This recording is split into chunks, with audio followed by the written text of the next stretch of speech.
Hello, everybody, and welcome back to The Forgotten American. My name is Melody Wright, and I do this show to bring you the stories of the extraordinary Americans that are out there doing God's work every day. And sometimes that's just raising their kids. And I think that, you know, what we've been seeing with inflation and sort of this K-shaped economy is that there are a lot of people hurting right now, but if you go into the financial press and places like that, you don't see that pain. Very similar to the way that the story about Hurricane Helene and what's going on in North Carolina has just, you can't find information. So I'm here today with Mindy Barrett, who is a real light, I would say, in this disaster in terms of what she is doing for this community and the way that she has really kind of pushed aside everything else to be here. And so I'm not going to talk. You guys know I like to turn it over at this point and to just ask Mindy a little bit about her background. And we're here in Weaverville, North Carolina, in her ancestral home. True that. True. With real life going on, Yeah, dogs barking and everything. Right. And that is totally fine. Authentic scene. Exactly. So Mindy, just tell us a little bit about you growing up, you know, being in this home, what this place means to you is maybe a way to get started. Yeah, so I actually didn't grow up here. I grew up in Hendersonville in North Carolina, not far from here, but Hendersonville. And then I raised my child in Asheville, North Carolina. Wow. And my parents had this home. My mom and my stepfather have lived here for like 35 years. Right. And my mom passed away last year and had a lot of other things going on in my life. So I had not gotten to the deconstruct the family home portion of that process. I had my sweet friend Diane staying here and holding down the fort. And but she's very sweet. She's amazing. She's a caretaker. She's great. Yeah, she is. Her. Yeah. But yeah, so I've been in these mountains for 41 years now. Wow. I'm 56. That math's not right. Anyway, you know, I got here when I was like 10. Figure it out. Yeah. A long time, yes. 46 years. Yes. And yeah, these mountains formed me. I am the person I am because of the people that I met and the experiences I had in these mountains and their love. I mean, you know, there's humanness here too on the other side of humanity. Right. But these folks here in these mountains are, for the most part, very kind. Yes. And they don't, you know, at the core of them, they don't care what you're doing in your life. They just care how you show up. Right. Right. And they don't care the details of what you believe or, you know, they just want to know how you're behaving. Right. You know, who are you? Right. Yeah. Right. And are your intentions good? Yes, exactly. And, you know, something I experienced a lot growing up in the South, I grew up in the deep South, in Mississippi, was just, you know, I now realize it through kind of, you know, hindsight's 2020, right? Hindsight. That we had a deep mistrust that I think came from Reconstruction and came from how the South was left behind after that. And, you know, and a lot of people can take that to mean something else, but in reality, it was impoverished. The South was impoverished. Yeah, go ahead. Yeah, you're right. The South, you know, people that talk like we do, so to speak, are automatically assumed to be stupid. Stupid. That's right. And you couple that with an assumption that there's a lack of education here and a lack of life experience here and a world view here, and we're diminished. The people here are diminished. It's not a true story. It's not a true story. Right. You know, there are people all over the world that have never left 15 minutes of where they were born. That's right. You know, this place is no different. Right. However, the willingness of the people around these parts to show up for each other is unbeatable. 100%. And, you know, and I think whether anybody else shows up for us or not, by God, we're going to do it for each other. And that is what I saw, you know, day 3 in Irwin and other places like that, you know, when we knew there was no government response coming. Ain't nobody coming for you. No, and that was something I just kept repeating when I would go on appearances, like there's nobody coming. but you know, the resiliency of the people around here, because you know, they focus on their family, they focus on their faith, and they focus on being a good neighbor, and they have been unbelievably good neighbors. But the problem is, right now we're at a point where you need heavy machinery. Right. We need support. We need bigger help. We need bigger help. In a big way. The people that live here have been showing up for each other. The restaurants and the food trucks have been feeding countless people. Right. They're broke. They're broke. That's right. They're broke. They've literally run out of their own funds helping their neighbors, and there's no coverage about what's going on here. Right. So getting help from the outside world has become very challenging. Yes. And I think, too, you know, there's a lot of what I call the fog of war, which is a little bit different than misinformation out there. You know, there's frauds, and then there's people that are well-intentioned but not prepared. Not enough information. And not enough information. And the whole, you know, when we put the call out for winter clothes, I mean, it was heard. And all of us here loved that people were listening. And you know, enormous amounts of people throughout the country felt like, oh my gosh, that's something I can do. I have this coat. I have that extra socks. Right, exactly. So they sent everything they had and brought everything they had to us. God bless them. Right. They literally buried us in warm clothing. Like, and you know, you would think that would be a lovely problem to have, but it was not a lovely problem to have, because what that meant was we had all these warm clothings and no place for water. We had no place to put heaters. We had no place to store propane, because all of our storage facilities were literally bursting at the seams. Warm clothing humor. With warm stuff, right? Right? Little pun throw in there. Yeah, exactly. But yeah, I mean, people are trying to do the right thing. They want to do the right thing. They just, by the time they get the information, it's changed. I know, it's crazy.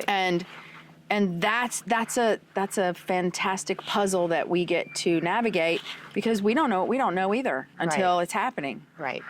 And you know, there's somebody that needs that clothing. And there is. And we have to figure this all out. There is. And I think that's but what I need to feed them until we figure out where to put that clothing. Exactly. And it becomes, space is a problem up here. You know, so much is needed, and so many things that have come in that we do need, but not in that quantity. Right. That we have a crunch for space. Right. And so why don't we, talking about space, let's talk about this home.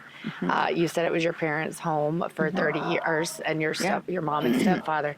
But what have you done? I mean, I've toured Speaking of space, what have you done here at this home? So I was going to come up here the weekend that this happened. I was going to come up here and start to dismantle my parents' house, right? Which has its own levels and layers of emotional navigation. But this thing happened, and the hurricane Helene actually came in to my yard in my home in Florida, came right over the top of us at a Category 4.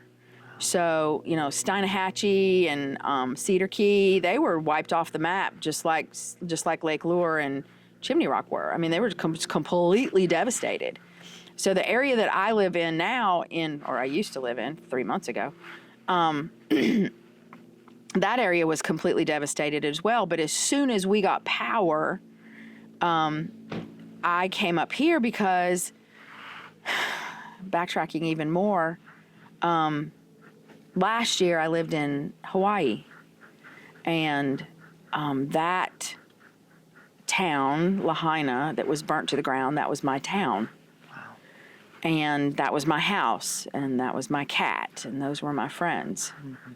And so when I knew that this hurricane had come here and basically done that level and more of devastation, not to just one town like Lahaina was, but had done it to the whole region, I knew what they didn't know. I knew that at the time I was sitting 14 months out, and it was still a hot mess over there. And I'm not even there, and I'm still a hot mess about it. And how it's been handled, and the funding and the support that's come in was actually in my opinion, significantly better, even governmental support, better. It was better on a little rock in the middle of the water, 3,000 miles away from nothing. It was better than what's happened here, and that's awful. But I knew what they were in for. I knew what it was going to take, and I had been deeply involved in recovery efforts there. And so I had some skill sets. Right. And I have some other, life history that makes me want to jump in with the things that I can do. Right. This house, in answer to your question, all that, Nope, fast forward. I came up here on day 4 and started throwing in with distribution, and I was hot on some scarce baby formula for a set number of kids in different counties around here that could only eat that kind of formula, and their families had already lost their houses. They had these brand new babies that they couldn't feed. Wow. And my network and my group threw in on that. We also threw in on lots of different recovery stuff. But through that practice, I was put in contact with SAR teams, search and recovery, at the time they were search and rescue teams. And through a series of events, ended up becoming friends and supporting 6 to 8 SAR teams. And when they were having to leave the fire departments, because the fire departments had to go back to being fire departments, not refuges. Right. They were going to go sleep in their tents in their trucks.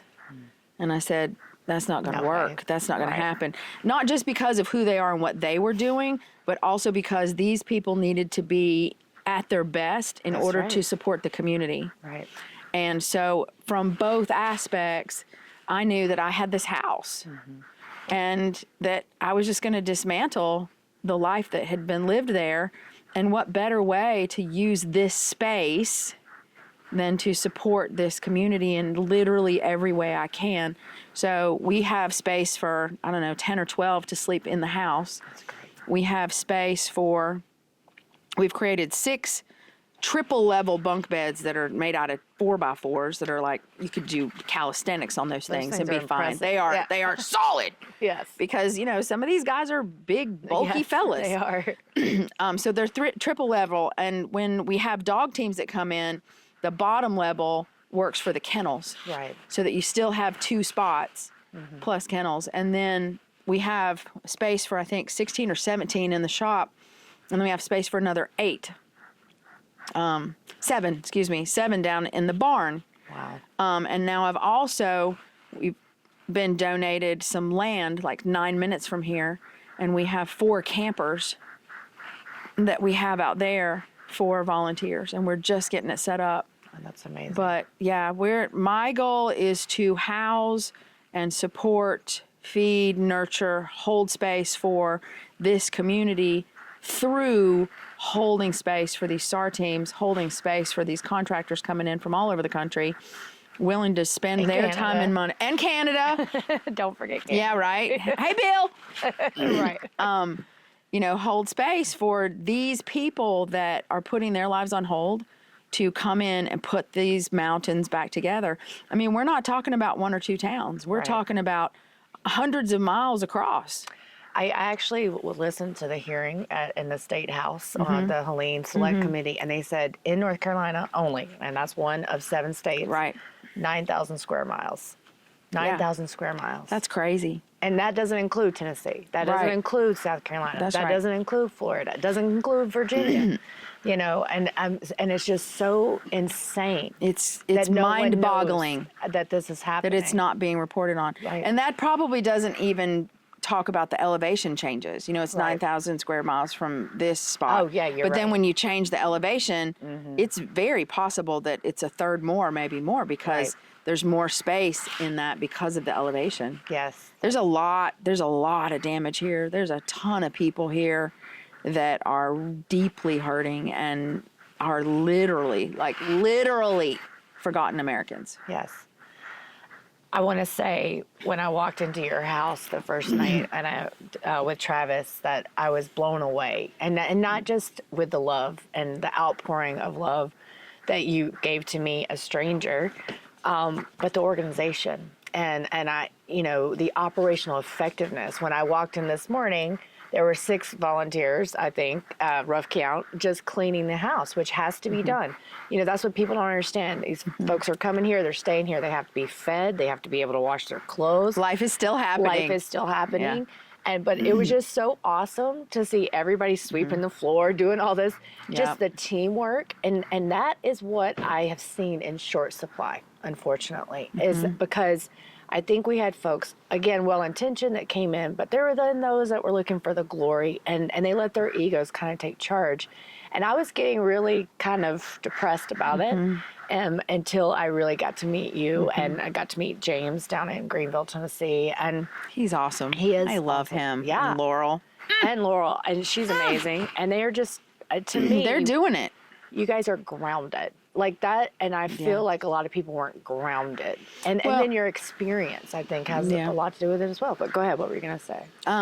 So I think in the beginning it was maybe more than a bit of the Wild West. Yeah. And at the time that was needed. Yep. We couldn't wait for permission. Right. We couldn't wait to get certified. We needed to dig people out of the mud. Period. Right. We needed to go find them and save them. Right. And whatever that took is what needed to happen. Right. Over time, we're no longer saving people. Right. We're recovering remains of folks that didn't make it. Right. And not that doesn't have urgency, because it does have urgency. But we have the gift and the blessing now of having the opportunity to coordinate efforts, to get our ducks in a row, to document what has been searched, how it has been searched, who searched it, with what assets, Right. and make sure that each area that was reported or unreported to have remains there is thoroughly checked. Because in the beginning, somebody might have went over it and they didn't see any sign of life. Right. So they went on. That's right. Right? That's it doesn't mean that there are not remains there. That's right. And for a lot of these families that, don't have closure, closure is nice, and I want closure for everybody, but what I want is I want them to be able to file their insurance claims. Correct. Right. I want them to be able to close their estates, and not, because in North Carolina it's 7 years. Wow. 7 years. A lot of people, the vast majority of people, me, nobody has assets to withstand 7 years of taxes and mortgage payments without having any access to the funding that those assets created. How do you do that? Right. You can't rent that house out. Maybe, it's not yours, and so you can't rent it out because you have to have the owner sign on it, and the owner is missing. Right. Or you can't sell it. Can't sell. So the asset just gets eat up. Right. And you're still paying It's a hot taxes. mess, and you're still paying taxes. You're still paying that mortgage. That whole thing, and that person is not here, so there's no decisions that can be made. It's just, it's a mess. And so those kinds of things are what are really important. Don't get me wrong. It's not that I don't want families to have closure, but there are also really large extraneous pieces of the legal process that just get put on hold. And so not only do they lose their family member, then they lose all their ancestral wealth that family member had gained. That's right. And it's just a mess. It's just a hot mess. And these mountains, these people, all people deserve better. Yeah. All people deserve better. 100%. And in that hearing as well, I got it confirmed for the first time, the number, 95% of folks did not have flood insurance. Why would they? Exactly. Why would they? They live on the top of a mountain. They live on the side of a mountain. There were like 1,600 landslides. Right. And they're calling that flood also. Right. So when people called their insurance companies, they didn't use the right language to have their claims approved. Right. And so they weren't approved either. And so you can go back through some of that and refile, and you can apply with FEMA, and exhausting. all those things are true. But Yeah. I mean, if you're anything like me, when I was in Hawaii and my house burnt to the ground, and my friends were in trouble, and the whole place it looked like Hiroshima, like literally looked like Hiroshima. Yeah, I've seen the pictures. You know, you're not in a space. First of all, so many people are not good with paperwork. Secondly, you're not in a headspace to say the right word. Right. You're not in a headspace. I didn't file for anything. It was everything I had to get up in the morning and take care of the people that were still alive. Right. And literally hold them through their own processing and try to put them back together. I didn't have time for paperwork. Are you kidding me? That's right. You know, I didn't get $750. Right.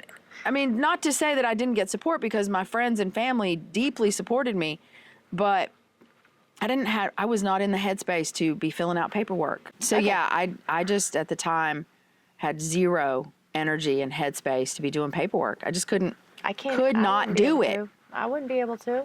Could not do it, you know. And when you want support and you call in and you have to wait, And or they you tell talk you to no, somebody that in you don't India. qualify. Exactly. You know, Right. how much, if I don't qualify and my house is burnt to the ground, who qualifies exactly? Right. Exactly. You know, and that's what the people here are feeling too. They're like, my house literally washed away and I don't qualify. Who qualifies? Right. How much loss does somebody have to have before they deserve support? I don't understand. Right. And don't even get me going on governmental aid. Right. I mean, literally trillions of dollars in governmental aid going to other countries.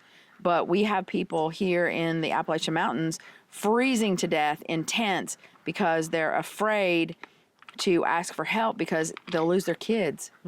That's Messed up. That's messed up. Yeah. Lose their It's kids. deeply messed up. Lose their land. Yep. You know, this is all happening. This is real. We're not trying to. It is real. I'm not sensationalize making it. this up. Exactly. This is happening. People lost their houses, and so they were forced to sleep in tents, and tiny houses were made illegal at the time. They've since changed it. Tiny houses and shed living were made illegal. They wouldn't let them do it. And so they were forcibly removing them from their land because they couldn't live there in the conditions that they were at. And because FEMA came out to inspect them, and they condemned their land. And so they lost their kids. Right. Because they had to live in a tent, and the county, whatever, the government official, wouldn't let them live in the tent with their kids, so they took their kids. That's crazy. I mean, this is insanity. Right. No, it's Why don't we just help them? right. Why don't we just get them in Yeah. Why don't we just? to in stay? Hawaii, we Yeah. had people in hotels for over a year. Right. The vouchers expired like December 12th Right. from the end of September. I don't understand. I don't either. I don't get it. That doesn't make any sense. Why is the response different from one place to another? Right. Please, it's not a competition between disaster. I don't Right. mean that at all. No, I understand. For my friends in Maui, I don't mean to diminish what we went through at all. But what's happened here, Okay. what happened here was on an even more massive geographical scale, and was a geographical event because the land literally moved, Right. and the riverbeds have Rivers changed. moved. Yeah. And that's right. this is a geographical event Right. on top of a natural disaster piece of it. Right. It's not just that some houses got flooded. Right. The entire terrain changed. That's right. And you had two major highways impacted, huge distribution Yeah. lines to these areas. I Yes. know where I am. Shut down. Shut down. In Johnson City, Tennessee, we still aren't back to getting all of the supplies and groceries that we were used to getting. Yes. And this is massive. And so it just And doesn't- 40 still shut down. 40 still shut down. And we're 11 weeks out now? Exactly. I mean, it's crazy. And Unicoi still looks the way it does down there where It that looks like happened. hell is what it looks like. it when you said Hiroshima, exactly. It looks like a bomb went off. And I don't understand it. It's 11 weeks. Why does it still look like this? And why are we begging for help now? It's I insane. mean, why are the distribution centers shutting down? Why is the news and why are the county officials saying, no, we're not in emergency anymore, we're good? No, we're not. Do you No, we are not. Do you have any idea why that is? Is it local politics? I don't. Is it? I hesitate to speculate not because I don't have my own opinions, but because I choose to focus my energy on what I can do. That's right. And what I know is that there are a ton of people in these mountains that are deeply hurting, and their government is not showing up for them. Right. It's just not. And I can't fix that. Right. But I can show up for them in the ways that I can, and I can help the search and recovery teams show up for them. And, the search and recovery is just one of the aspects that I'm involved in. Right. I'm also feeding people. I'm also gathering building supplies for folks. I'm also coordinating heavy machinery and helping folks store that on our donated land. And, so search and recovery is so important. And field clinics. We're putting up field clinics. We placed the first one yesterday in communities that have limited access and are really hard hit, that are just poor as dirt. Right. They were poor as dirt to begin with. Right. And now their dirt's moved and gone. Right. I mean, it's messed up. Really These folks need help. And search and recovery is a big aspect of what I'm doing. But I am doing my best to show up for these communities and these mountains in literally every aspect that I can. And if it wasn't for you and the other volunteers, none of this would be. No, the government's telling us that we're good here. Yeah, we're done. All the needs are met in the mountains, and let me just tell you right now, that is so far from the truth. It's heart crushing. Yes, it's heart breaking to see the level of people suffering. And our government and our media saying, they're good, they're good. I literally got a call this morning for a pastor that is looking for hot tents for people in his community still. Are you kidding? So today I'm going to go deliver hot tents. I mean, this is ridiculous. It's insanity, the level of suffering that's happening and the lack of awareness around it. I can't even. So in answer to your question, why do you think that is? I can't even go there because I do not have the head and heart space to answer that question, because it infuriates me. And if I spend my time and energy in that question, I won't get these people into shelter tonight. Yeah. I won't be able to find that reefer truck that I really need for the 30,000 pounds of food that are being donated to us. That I don't have that solved yet, but it's coming. Yes. And I will solve it. We will solve it. But if I get into the whys of why we were in the situation that we are in, I don't have the energy to solve the problems. But it kills me. It kills me that this is going on, and they keep saying, no, they're fine. They're not fine. Yeah, they're not fine. And I mean, I'm tearing up too, just because it is the same. I don't understand it, and I can't go there either. It's one of the reasons why I've stayed off YouTube. Yeah. Because I can't go there. I can't think about why. And because it does distract so much. Yeah. Why is for another day. It is for another day. Or maybe that's somebody else's lane of genius, right? We all do the things that we can do. That's right. I'm busy doing this. Right. And I can think about that another day, because if I think about it, I go into this. That's right. I go into this place, and when I'm in this place, I am not my best at showing up for my community. So I have to stay out of this place. Right. And I sorry. No, listen, I've been in that place, and I think angry, hurt, all the stuff. The amount of anger, I think that's something that I just you don't realize. We were talking about before about PTSD, and I have severe PTSD, and you do as well. And you don't realize, a great book that I've read, Body Keeps a Score. It does. It's all about kind of how trauma manifests in your body. And this is all good. This is authentic. Yeah, this exactly. is real. And I didn't realize, I am always constantly sort of surprised by my PTSD. Mm-hmm. Like, when I was younger, I knew it's nightmares, it's this, it's that. But then you still, even, I think when you have that PTSD, you have to be more self-aware than most people. But you can even get surprised by it. And after the night I came home from Unicoi, the anger I felt. Fury. The fear, it was I feel that. Boiling rage at the whys. And that's not me. Like, I don't, No, I'm not a can't boiling explain rage it. girl. You know, I'm like a. Yeah, I'm a let's love and all- light. right, Let's all hold hands. We could do this. Let's hug. You know. Let's be Yeah. nice. Let's be Let's love it kind. out. Let's bring joy. Yeah. But I was angry. Yeah, me too. And it scared me. It really did. And I think that's what people don't understand about what we're all going through here. And I talked about it a little bit with Travis, you know, the double wound, the wound of the first event, but then the wound of people not coming and people not delivering on their promises, the ones that did come. And so, you know, I think your experience with Lahaina, with Florida, and now here, I think does make you uniquely capable and equipped to handle this, and also to know what that feeling is when no one comes for you. You know, it's a very specific feeling. But you also do need your own support too. Yeah. and I hope that, you know. Yeah, I have started sleeping more than 2 hours at a time. Exactly.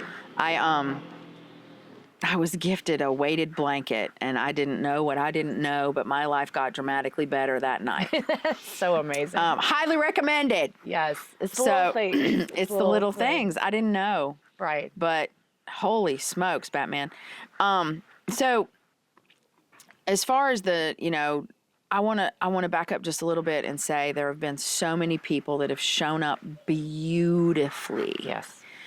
I mean, beautifully, that have done what they said they would do, have done more than that, have shown up with no information and just thrown in like a dozen different, God, beautiful, divinely guided ways. And there's been some mess. But when you realize, I mean, even in Lahaina, like, we didn't like how the government showed up, like, at all, and it took them a week to get there, and what the heck, right? But they did show up in significantly better ways than they did here. Granted, I'm not saying they did all the right things, because they didn't. They were a hot mess. You know, they made us move our President Biden's administration made us move one of our big feeding centers and big hubs so that they could set up their photo opportunity right there. And as soon as they left, then we were able to come back in again. So, you know, even when they do show up, it's not always exactly in the best way. Right. But when in this situation, to be almost 3 months out of this occurrence, and know for a fact that not only are they not coming, they're telling everybody that we don't even need the help. Right.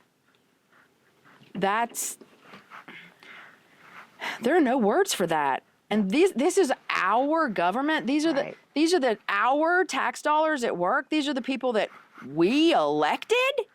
Right. And they're telling everybody that we're fine, and they're not coming to help us. Right. Are you kidding me? Right. Right. What the ever loving hell? Exactly. It just doesn't make sense. Well, it does make sense if you assume that they're not in the business of helping. Right. And nobody wants to believe that. But, I mean, I don't know. I don't want to get too far into it. But what I say time and time and time again in my life is, when somebody shows you who they are, you best believe them. Yes. Yes. And I'm not just talking about a person. Right. That's when right. a group, a government, a gaggle, an organization shows you who they are, you best believe them. Yes. Because if you don't, you're making yourself even more vulnerable. And we are not getting the governmental aid that this area needs by a long shot. So when I look around at all the damage, I think we need the Corps. Do you agree? I mean, the Corps. I think we need everybody that has a skill set that belongs in this region. Yeah. This region. Right. You know, we need chefs. We need housing. Something fierce. Right. We need the Corps of Engineers. They need to get their tails in here and fix these bridges. They do. I literally missed my turn the other day, and GPS showed me how I could just keep going. You know, an extra. You know, this route is 3 minutes longer. Right. But I came around the corner, and the bridge is gone. Right. Yeah. And there's no like There's no sign. like barricade. Nope, there's It's no just sign. like you come around the corner and there's these 3 driveways, and then you turn like where the road should be, and there's literally no bridge there. You better be paying attention around here. Right. Because, Oh, yeah. I mean, And they haven't come out and it's structurally certified. Even these large bridges, I was up on the Parkway. they got hurt. And it's like, when you're driving over it, this is not a structurally No, sound it's bridge. not. Thousands of landslides. The Right. ground is no longer stable. Right, And it's winter. right. And, you get more rain. This is our rainy season, really. Sometimes it comes in the form of ice. Sometimes it comes in the form of snow. But it's mud season here in the mountains because we get a lot of water. And so you have that freeze, thaw. And you've got trees that are holding on by 3 roots. If that. You've got, right. Maybe You've got, less. exactly. You've got ground that's not stable. Right. And then you've got rushing water again. Right. Just the other night, I got a call. We had a pretty solid rainstorm, and I got a call at, 11:30, 12 at night. And for the next 2 hours, I worked through trying to figure out, was the call accurate? Did these people need pallets to get their tents up off the ground? And I made a battle cry that these people need help. And it turned out to not be exactly accurate information. It wasn't wrong. It just wasn't exactly what was going on. But you don't know what you don't know. And in these situations, you have to go show up. Yep. Because if it is true and there are 40 people in tents that are getting all of their things that they've collected since this happened, and those folks lost their houses, and the few things they have left are in these tents getting ruined, you better go fix it. Right. They deserve that. We That's owe right. that to each other. That's right. And so just because it didn't end up to be that many people doesn't mean that we shouldn't show up. So, I mean, it's still happening. Right. It's Yeah, and I want to emphasize I just want to again. pull my hair out Yeah. about it. Well, just down or in Spruce Pine, they're missiles on the road. They're missiles because they fell down. They don't have any more roots, and so the minute we get a big enough They let go, a big enough ice storm, all those just come. The amount of danger around here, I find it so ironic that in the first days or the first 3 weeks, you couldn't get anywhere, right? And they were telling us that was for our own good. I would see grounded helicopters down in Irwin, and you know what I saw a lot of? I didn't see the Corps, I didn't see our government. I saw a lot of police and not doing anything. They were sitting in their cars at the front of these roads. That's what they were doing. blocking off. Blocking everything off. And so they were telling us we couldn't get access for our own good. Well, I can tell you most of these roads probably shouldn't have ever been opened. I know, right? But we have to have them. We have to be able to get to So now Spruce we're able Pine. to drive around on these places that have trees hanging over the top of them. That's right. And, they did get the power grid back up very quickly, but they did not go, and how could they, right? But they did not go through the same safety measures Right. that they normally do. Right. And so when we do get an ice storm, it hasn't been cleared for this power line. They literally airdropped 1,200 power lines in the French Broad Electric Co-op up in Yancey and Madison County. Probably serves other counties too, but I'm just not familiar with it. But they were literally installing power poles by helicopter. And normally they replace 100 to 120 a year, okay? Not by helicopter. Right. But they had 2 or 3 weeks in, they had put up 1,200 Wow. poles by helicopter. Wow. And you can't do that and do Not it have at the some same level. issues. Yeah, That's right. you can't. That's right. Just so anecdotally, and this is in no way. No, I love a squirrel. I love a good squirrel. What you got? So where I live, Johnson City, Tennessee, I'm on the border of Carter County in Washington.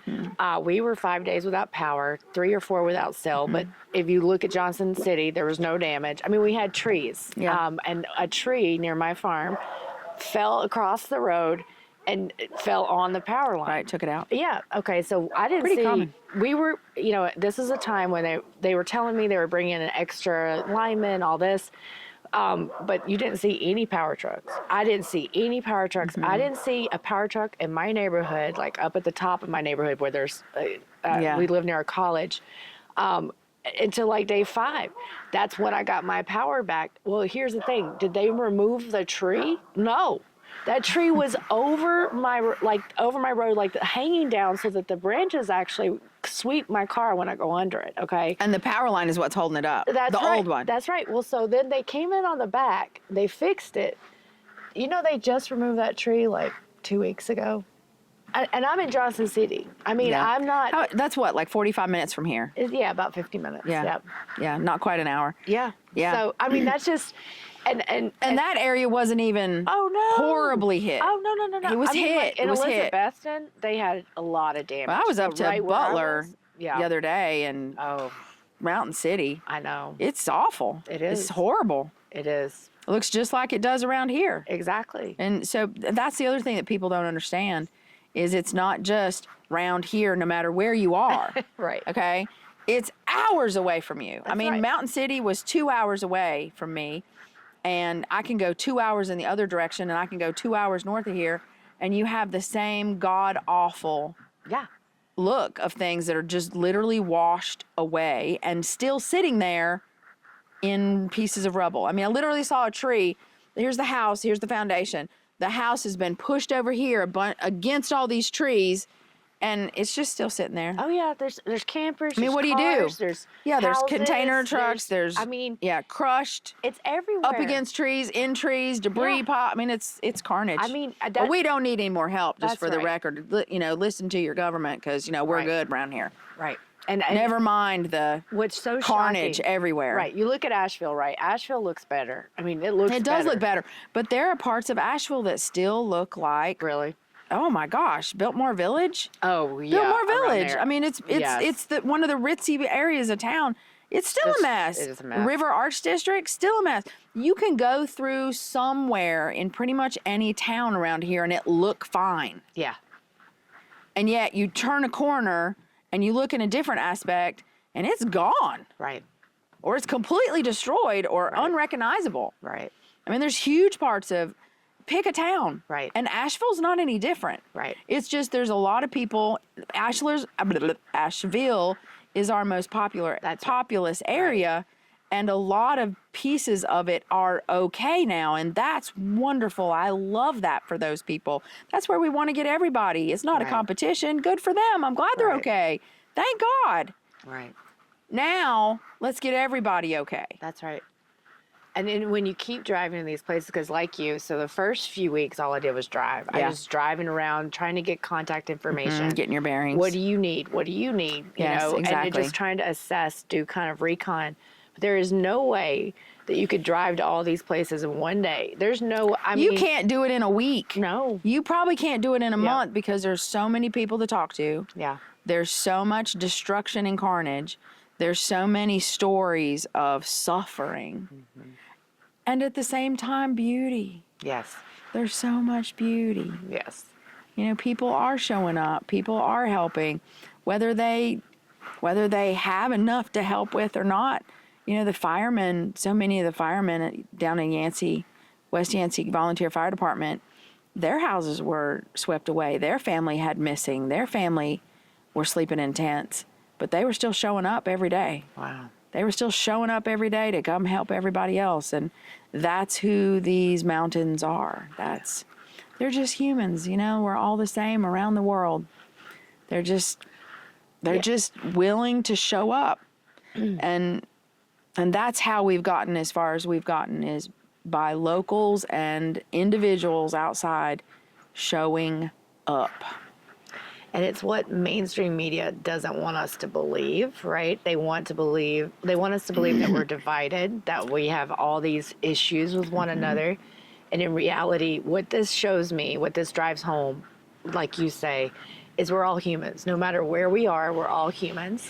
And we aren't, these silly issues that people are making a lot of don't matter at all. No. And, we have to be here for one another. And if our government isn't standing up for us, then we have to be here for one another. And like you, I have seen so much beauty, so much just, and also from the people that aren't here, by the way, Correct. who know they Correct. can't be here. But show they up in can- a way yeah, financially they or send energetically money or energetically, or like you say, we need chefs, we need grant writers, we need people who want to go muck out a house. We need everybody And we also need, if you can't do that, logistical support, which you can do from anywhere. We need people that have platforms True. to say it out loud Right. and spread sincere, authentic messages of what's needed. Right. Everybody has a lane of genius.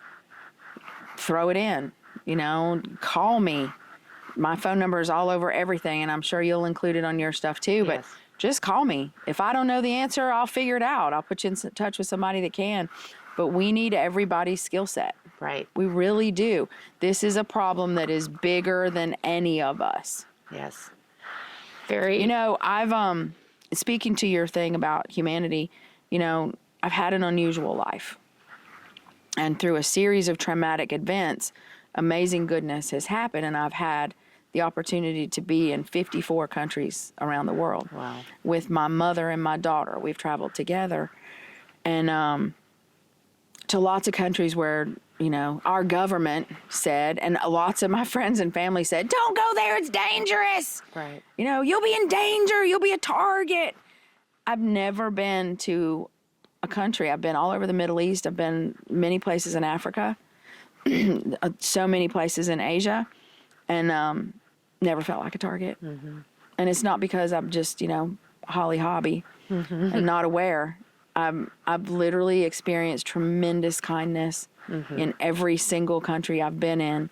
And, if anybody was going to be a target, it was going to be an elderly woman, a middle-aged chick, and a girl with blue hair, And not that she had blue hair the whole time, but, Right. We were in Morocco with her with blue hair. It's not a norm. Right.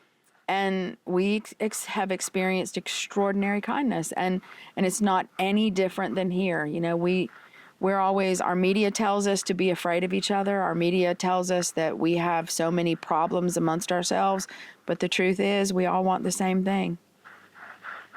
And when you just deal with people face to face, 99.9% of the time, you're going to have a good experience. Right. And not behind a Yeah. keyboard. And not, Keyboards are important. They are Screens are important. fantastic. Yes. But when you really get down to it, people are just people. And for the most part, any one person is not going to stand still and literally watch another human suffer and do nothing. They're not going to do it. Our mirror neurons cannot take it. We can't, because we feel it ourselves. Yes, if exactly. we allow ourselves, we will feel it. Exactly. And so I think, what is if there's one thing that you want to say to everybody out there, in terms of, we've talked about some needs, and I want to just kind of repeat that. It's not just coming to muck a house. It's not just Everything. we need Everybody's lane of genius. Yeah, we need logistics experts, people that can take phone We need calls. trucking. Heavy machinery. We need volunteers. This is so. But people need to understand that this is hard. But what you're offering, But also here- possible. But also possible, and they can come and they can stay here and be loved by you and your Yes. family and all of Yeah. these wonderful people that are here right now. And so, guys, if you don't have the financial, we understand that. But you have a skill that you could contribute. Just think about it, because this is, like you say, this is so much bigger than Any of us. This is so big. It is huge. But what do you think? The one message that you would like to get out there for everybody about what's going on right now and what's needed? What would that be? Ooh,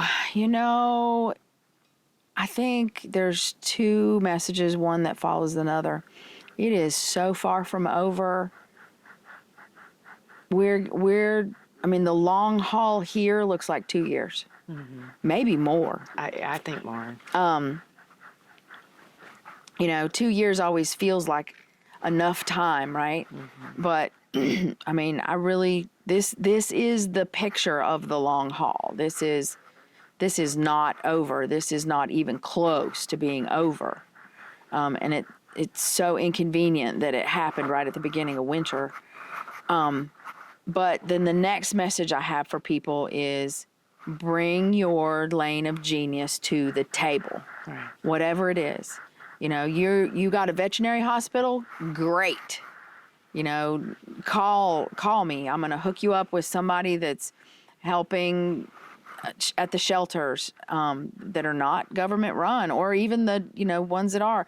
You've got food from your food bank and your food pantry, and you can send us food to feed these communities and keep these kitchens open, because they're shutting down right and left because they don't have supplies. You have a food pantry, you have a food company, you can work that out, you can help feed us. Call me. I'm going to figure out how to take your donation and get it to the people that need it. Whatever it is that's your lane of genius, you've got a trucking company. I need things taken from point A to point B and in and out of here to help this community. Right. We need to move heavy machinery. We need fuel. We need whatever you have, whatever it is that's your thing, we need you. Right. Right. Come, please, please, please, please, come jump in. We need you. Yeah. So I mean, Mindy, this has been amazing just to get your perspective and just to process a little bit with you, because you have been in it, like very much in ways that Travis has been in it, and but you've been in it with Lahaina, and then your own home in Florida, and then now here. I mean, that is a lot, and so it's good to take a minute to just breathe with you and kind of talk through it. It is. Thank you. I will put all of your information in the show notes. Your Facebook page. I just followed you, and I'm terrible at Facebook, but so You can do it. Hit follow. Right, all right. It's not hard. I did it. Good job, girl. Good job. I know. I feel like I accomplished something You today. did it. So, but we'll put all your information there. Thank you. And I think more than anything, I want people to know that there are people like you here. There's lots of people just like me here. Right. People just don't know how to get hold of them. And that because is their so head good. is down and they are in it. That's right. And they're not looking up because their friends and family in these mountains need their help. And, I just have the grace of opportunity that I don't have to look for y'all. Y'all literally came to my house, because if I'd had to look for you, I wouldn't have. Right. Right. I'm busy. Right. I'm feeding people. I'm housing people. I'm Right. looking for materials. I'm organizing, coordinating. I'm in it. Yes, you are. So thank you for coming to find me. Well, thank you for Thank you. inviting me into your home. Yeah, it's been an absolute pleasure to meet you. Same. I look forward to this friendship that we have now building and continuing on. Thank you. And I feel, just so you know, I feel like I have someone now that I can trust and that I can reach out to, and that all those people that are trusting me by sending me money to give away, like for a minute there, I was just like, why? Like I was going nuts, but It's hard to figure it out. It is. And it just feels so much, the relief to have people like you and James out there, and to feel good and know that we can coordinate and we can provide solutions. Yep. Like, I'm so excited about what we can do for this community. It is possible. It is messed up what's happened. Right. Our governmental response is messed up, but we're doing it. That's right. Make no mistake. That's right. It is happening anyway. That's right. And we will get it done. Yes. And lots of us may not know how to do it. We'll figure it out. That's figure it okay. out. We'll figure it out. That's right. Thank you so much for your time Oh, today. girl, I'm going to hug you. Yes. Thank you so much. Thank you. Thank you. We'll see you again next time, guys. Thank you.